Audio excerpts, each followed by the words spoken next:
What's up, XRP family? Thank you guys for joining the video for today. So if you haven't watched my previous video, guys, go do so, because this is the second video and there are some things there that I talked about that will complete what I'm going to say now. So can regulation limit access or ban crypto payments accredited investors? Sounds like SEC talk, but it's the WEF. If they say we can't hold XRP, then what would happen?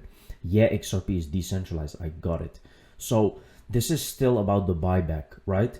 About people talking about this buyback. And I am not saying that it cannot happen, guys.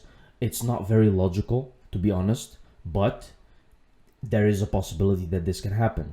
And why? Why would they buy XRP? Well, there is a whole video on that. You can look that yourself on the internet. But what I think, guys, is that you have to understand one thing, right? You have to buy XRP and you're selling it to the person at that time, right? The time is the relevance here.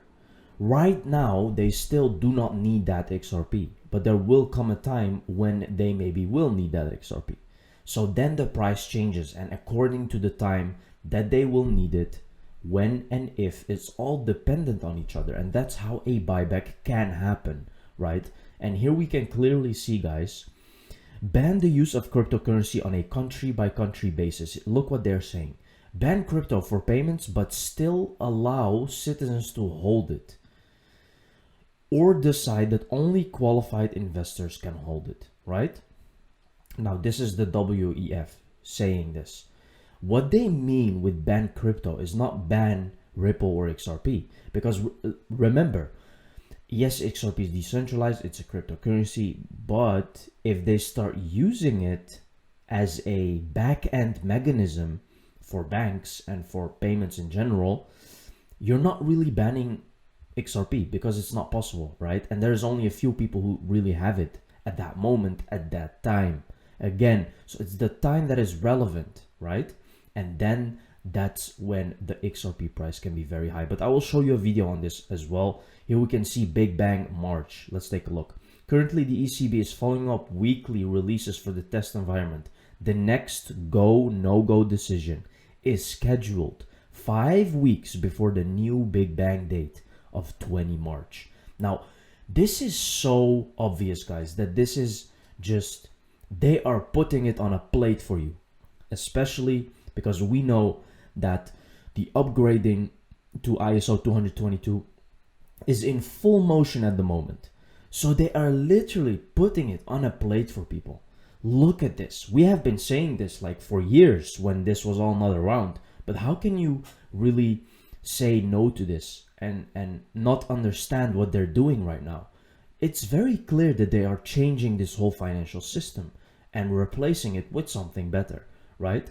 So the test environment should be prepared for so-called penny tests. As they are already permitted by SWIFT, it can be assumed that the ECB will also make use of this test instrument. Remember guys, Ripple is around for a decade.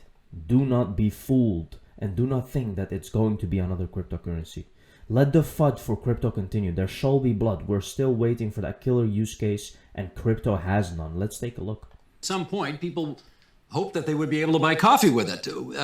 We're not there yet. What do you see as the long-term economic utility of cryptocurrency eventually?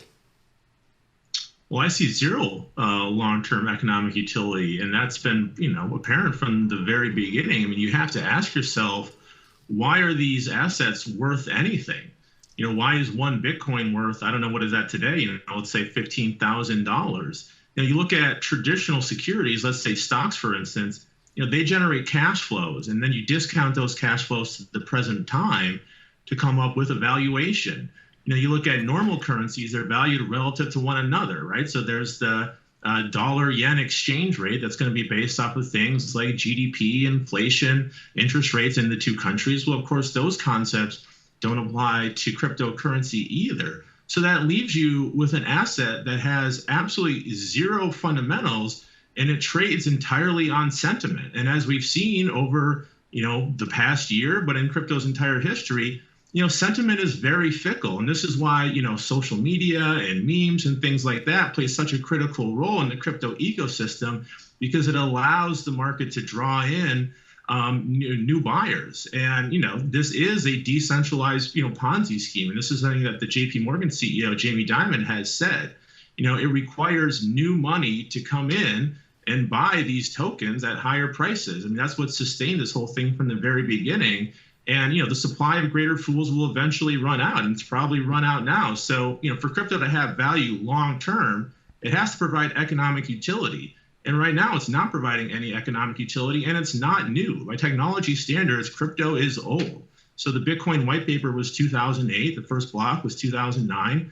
The iPhone came out in 2007. I think anyone who held an iPhone in their hand for the first time recognized the transformative potential. But when it comes to crypto, what is it? We're still waiting for that so-called killer use case. And you have to ask yourself, if it hasn't happened yet, when will it? And I would posit that it never will. Right. Look at that, guys. Look at that. How can you be so ignorant, right? Like, he's talking about Bitcoin. So in other words, he doesn't understand anything about other cryptocurrencies, and he's not right about Bitcoin as well. Because there is utility in Bitcoin, actually, guys. There is definitely a thing in Bitcoin that is better than holding fiat currencies, for example. Because why would you trust anyone else to hold value for you? And that's what you're doing when your money is in the bank. So basically, guys, he's promoting the real Ponzi, which is the fiat system. That's the real Ponzi, guys. Do not be mistaken. These are guys who are fudding crypto at the right moment, right? Because these prices are very low, and this is when they start doing this. When they start doing this, you have to understand that these are the zones that you want to actually accumulate as much as you can from the good tokens. Now, why are they doing this? Because they want you out. They don't want people in crypto, guys. These people are not stupid. They understand what is going on. And if he hasn't heard about XRP, he's living in a cave, right? So it's very different what these people are doing. They have a very different agenda. FAM-FSB chair and president of the Netherlands bank, Klaas Knot, reciting a quote. My friends, I want to talk to the people of the United States about banking. March 12, 1933, banks closed for 3 days. Let's take a look. Much at home here. But talking to a predominantly US audience, I thought it would be good to start with a quote that hopefully will resonate as much with you as it did originally with me. And the quote is as follows. My friends, I want to talk for a few minutes with the people of the United States about banking. End of quote. So began on March the 12th, 1933, the first of about 30 fireside chats that President Roosevelt delivered over the radio. And it was 8 days after his inauguration. He had spent the first week coping with an epidemic of bank closures that affected households in every state. 3 days after closing down the entire American banking system, Congress passed the Emergency Banking Act, and Roosevelt used it to create the Federal Deposit Insurance when the banks reopened. That Sunday night, on the eve of the end of the bank holiday, Roosevelt spoke to a radio audience of more than 60 million people. And he told them in very clear language, quote, what has been done in the last few days, why it was done, and what the next steps are going to be, end of quote. And this result was a remarkable turnaround in the public's confidence. Well, since this almost iconic banking crisis of 1933, we've seen financial crises in various shapes and sizes throughout the world. And now the COVID crisis poses yet a new challenge to the financial system. So how has the financial system stood up against this latest test? And what can we learn from it for the future? These are the questions that I want to address with you today. First, what I will try to reintroduce is the concept of systemic risk, and I will argue that this has been the primary ingredient in financial crises throughout history, from 1933 to the 2008 global financial crisis. I will then discuss what governments and regulators have done to strengthen the financial system. I will explain how the financial reforms of the past 10 years helped to cushion the impact of the COVID crisis, especially in the banking sector. So guys, he's telling you that something is coming. Again, March 12, 1933. Does everything sound familiar, guys? Yes, it does. Because that's something that they can just do. And March is going to be interesting because that's when they start fully using the new upgraded system, right? There's several pictures of the BIS and the IMF starting from March. All the banks will be live with this. So do not make a mistake, guys. We are very close. Thank you very much for watching this video. See you in the next one, guys. Cheers.